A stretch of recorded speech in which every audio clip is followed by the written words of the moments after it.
Специалисты утверждают, что египетского сфинкса традиционным изображением сфинкса не назовешь.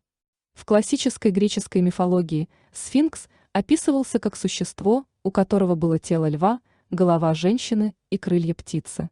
В Гизе на самом деле возвышается скульптура андросфинкса, поскольку у него нет крыльев. Древние египтяне первоначально не называли это гигантское существо большим сфинксом. В тексте на стеле мечты, датируемый примерно 1400 год до нашей эры, сфинкс упоминается как статуя великого Хеопри. Когда будущий фараон Тутмос IV спал рядом с ней, то ему приснился сон, в котором бог Хеопри Ра-Атум пришел к нему и попросил освободить статую от песка, а взамен пообещал, что Тутмос станет правителем всего Египта. Тутмос IV откопал засыпанную за века песком статую, которая после этого стала известна как Хорем-Акхет, что переводится как «гор на горизонте». Средневековые египтяне называли сфинкса Балхип и Билхоу. Даже сегодня люди не знают точного возраста этой статуи, а современные археологи спорят о том, кто ее мог создать. Самая популярная теория гласит о том, что сфинкс возник во время правления Хефрена, 4-й династии Древнего Царства, то есть. Возраст статуи датируется примерно 2500 годом до нашей эры. Этому фараону приписывают создание пирамиды Хефрена, а также некрополи Гизы и ряда ритуальных храмов. Близость этих сооружений с сфинксом побудила ряд археологов считать, что именно Хефрен приказал построить величественный памятник со своим лицом. Другие ученые считают, что статуя намного старше пирамиды. Они доказывают, что лицо и голова статуи носят следы явного повреждения водой, и выдвинули теорию, что Великий Сфинкс уже существовал во время эпохи, когда регион столкнулся с обширным наводнением 6 тысячелетий до нашей эры. Американский археолог Марк Леннер и египетский археолог Захи Хавас обнаружили под слоем песка большие каменные блоки, наборы инструментов и даже окаменелые обеды. Это явно указывает на то, что рабочие настолько спешили убраться подальше, что не захватили с собой даже своих инструментов. Большинство ученых думают, что люди, которые строили сфинкса, были рабами. Однако их рацион предполагает совсем иное. В результате раскопок под руководством Марка Леннера было установлено, что рабочие регулярно обедали говядиной, бараниной и козлятиной. Хотя сейчас сфинкс серо-песчаного цвета, когда-то он был полностью покрыт яркой краской. Остатки красной краски до сих пор можно найти на лице статуи, а на теле сфинкса есть следы синей и желтой краски. Большой сфинкс Гизы несколько раз становился жертвой зыбучих песков египетской пустыни за время своего длительного существования. Первое известное восстановление почти полностью похороненного под песком сфинкса произошло незадолго до XIV века до нашей эры. Благодаря Тутмосу IV, который вскоре после этого стал египетским фараоном. 3 тысячелетия спустя статуя вновь была погребена под песками. Вплоть до XIX века передние лапы статуи находились глубоко под поверхностью пустыни. Полностью сфинкс был раскопан в 1920-х годах. Во время последнего восстановления у Большого сфинкса отвалилась часть его знаменитого головного убора, а также была серьезно повреждена голова и шея. Правительство Египта наняло команду инженеров, чтобы реставрировать статую в 1931 году. Но во время этой реставрации использовался мягкий известняк, и в 1988 году 320-килограммовая часть плеча отвалилась, едва не убив немецкого репортера. После этого египетское правительство вновь приступило к восстановительным работам. Благодаря мистическому видению Тутмоса IV, который стал фараоном после того, как откопал гигантскую статую, в XIV веке до нашей эры возник целый культ поклонения сфинксу. Фараоны, правящие во время Нового Царства, даже строили новые храмы, из которых можно было видеть Большого сфинкса и поклоняться. Современная репутация сфинкса как жестокого существа произошла из греческой мифологии, а не египетской. В греческих мифах сфинкс упоминается в связи со встречей с Эдипом, которому он загадал якобы неразрешимую загадку. В древнеегипетской культуре сфинкс считался более доброжелательным. Тайна отсутствия носа у Большого сфинкса породило всевозможные мифы и теории. Одна из наиболее распространенных легенд гласит, что Наполеон Бонапарт приказал отбить нос статуи в порыве гордыни. Однако, ранние эскизы сфинкса показывают, что носа статуя лишилась еще до рождения французского императора. Сегодня остатки бороды Большого сфинкса, которые были удалены со статуи из-за сильной эрозии, хранятся в Британском музее и в Музее египетских древностей, созданном в Каире в 1858 году. Однако французский археолог Васил Добрев утверждает, что бородатая статуя была не с самого начала, а борода была добавлена позже. Добрев аргументирует свою гипотезу тем, что удаление бороды, если бы она являлась компонентом статуи с самого начала, привело бы к повреждению подбородка статуи. Большой сфинкс Гизы считается старейшей монументальной скульптурой в человеческой истории. Если считать, что статуя датируется временем правления Хефрена, меньшие сфинксы, изображающие его сводного брата Джедифра и сестру Нетефери Аяй, более старые. Сфинкс, длина которого составляет 72 метра, а высота 20 метров, считается крупнейшей монолитной статуей на планете. Загадка Большого сфинкса Гизы привела к появлению ряда теорий о сверхъестественном понимании древними египтянами космоса. Некоторые ученые, такие как Леннер, считают, что сфинкс с пирамидами Гизы является гигантской машиной для улавливания и переработки солнечной энергии. В другой теории отмечается совпадение сфинкса, пирамид и реки Нил со звездами созвездий Льва и Ориона. По легенде, Тутмос IV, еще до того, как он стал фараоном, уснул как-то под головой сфинкса, который уже в то время был по шею погребен в песке. И ему приснилось, что сфинкс заговорил с ним, а пообещал, что если египтянин откопает его, то станет новым фараоном. После пробуждения Тутмос начал раскапывать песок вокруг головы и продолжал делать это, пока не обнаружил великолепную структуру.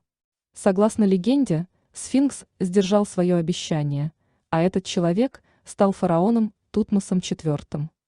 Что интересно, Тутмос IV является дедом Эхнатона, первоначально известного как Аменхотеп IV, крайне противоречивой фигуры в истории Древнего Египта. Большой сфинкс Гизы был погребен в песке. На протяжении многих лет даже лучшие археологи никогда не видели сфинкса целиком. Когда Наполеон прибыл в Египет в 1798 году, он увидел только голову сфинкса. Остальное было погребено в песке. Только благодаря упорству француза Эмиля Бореза в 1925 году сфинкс был полностью очищен от песчаных наносов. Древний памятник был вырезан из огромного куска известняка и имеет впечатляющие размеры – 73 метра в длину и 21 метр в высоту. Большой сфинкс – самая большая известная скульптура сфинкса древнего мира. Сказать, что это удивительное достижение в истории строительства и архитектуры, было бы преуменьшением. Многие даже оспаривают тот факт, что подобное могли сделать люди. Впрочем, кто бы ни воздвиг эту скульптуру, древние египтяне, пришельцы или представили некой неизвестной древней цивилизации, ее значимость в мире археологии сложно переоценить. Ближайший к сфинксу храм построен из каменных блоков весом более 200 тонн каждый. Причем блоки были добыты примерно в то же время, что строился сфинкс. Хотя важность сфинкса для людей, которые его строили, очевидна, не найдено никаких надписей на этой скульптуре, никаких исторических документов, в которых бы содержалась хоть какая-то информация об этом монументе. Многие ведущие историки и египтологи настаивают на версии, что сфинкс был построен по указанию фараона Хафра. В 1997 году Джо Джахода и Дэр Джозеф Шор провели сейсмологические исследования, результаты которых предполагают, что под сфинксом действительно есть какое-то пустое пространство, причем именно там, где указал Кейси. Кроме того, это пустое пространство оказалось слишком точным, чтобы иметь природное происхождение, идеально точные 90-градусные углы. По словам двух исследователей, они считают, что эта полость была создана искусственно. Они хотели получить разрешение у египетских властей на раскопки данного района, но им отказали, как и всем другим исследователям, которые хотели изучить этот вопрос. Я нахожусь здесь с начала времен, Так гласит надпись на стеле, которая установлена между лапами сфинкса. Согласно древнеегипетским писаниям, тогда, во время так называемого Зептипи, боги жили и ходили рядом с людьми. Как гласят древние записи, это было золотое время. Конечно, большинство основных историков настаивают, что это легенда. Другие, однако, считают, что подобное реально. Одним из таких исследователей является Роберт Боуваль, который десятилетиями изучал сфинкса, его историю и его происхождение. Его теория, известная как теория корреляции Ориона, предполагает, что местонахождение сфинкса и пирамид коррелирует с поясом созвездия Орион, и более того, в 10450 году до нашей эры совпадение было идеальным. Если эта теория верна, то сфинксу не менее 12500 лет, то есть он намного старше, чем утверждают историки. Хотя ведущие ученые настаивают на том, что сфинкс, вероятно, был построен около 2500 года до нашей эры. Есть много доказательств и продолжающихся исследований, которые предполагают, что структура намного старше. Один из ученых, который провел обширное исследование этого утверждения, геолог Роберт Шох. Он утверждает, что водная эрозия по бокам сфинкса является свидетельством его реального возраста. Согласно исследованиям Шоха, эта коррозия происходила в течение тысяч лет, что означает регулярные и постоянные осадки. А подобная погода в Египте была, согласно геологическим свидетельствам, где-то 700 миллионов 12 тысяч лет назад. Если это так, тогда сфинксу как минимум 12 тысяч лет, но некоторые утверждают, что даже сотни тысяч лет. Хотя большинство историков считает, что лицо сфинкса, лицо вышеупомянутого Хафра, многие утверждают, что прообразом статуи был вовсе не человек. Некоторые теории предполагают, что это был лев. Однако нет никаких упоминаний или иллюстраций львов, имеющих подобный статус в древнеегипетском обществе. Кроме того, поза сфинкса не характерна для льва. Учитывая огромное количество усилий, которое пришлось приложить для строительства сфинкса, можно предположить, что животное изображали бы приближенно к реальности. Поза сфинкса больше соответствует тому, как сидит собака. Тот факт, что Анубис, бог с головой собаки, или шакала, также считается хранителем некрополя, а плато Гизы можно считать таким некрополем, возможно, сфинкс изначально представлял собой статую Анубиса в момент постройки, а затем его лицо было изменено. Ряд исследователей утверждают, что под сфинксом существует так называемый зал записей. Если верить легенде, то в нем собраны эзотерические знания и полная история с начала времен. Есть и кажущаяся на первый взгляд фантастическая версия, что хранители этого знания – спасшиеся атланты, которые переселились в Египет и сохранили там бесценную информацию о своей цивилизации. О наличии такого зала не раз заявлял медиум и мистик. Но единственный способ то проверить – провести раскопки. Бога Осириса принято считать существом из мифов, но рядом со сфинксом есть могила, в которой якобы похоронен Осирис. Сегодня по поводу этого существует множество теорий.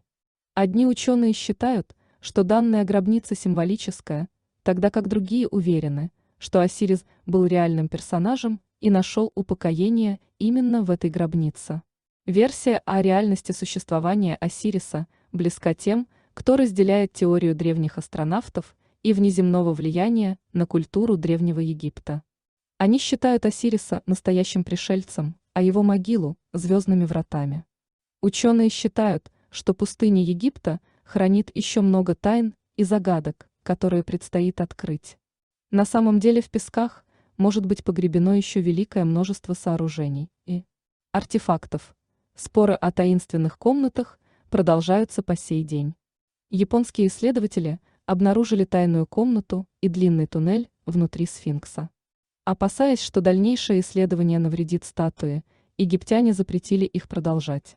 Ранние названия – статуя великого Хеопри, Харем Акхет, Балхип и Белхоу – остается только надеяться, что в будущем нам все-таки удастся узнать все тайны этого величественного сооружения. Ряд исследователей даже настаивает на том, что велика возможность обнаружить еще одного сфинкса. Так, Джерри Кеннон и Малкольм Хаттон отмечают, что практически во всех древних египетских манускриптах сфинксы изображены парами. А значит, велика вероятность, что второй сфинкс или его руины находятся где-то неподалеку от великого.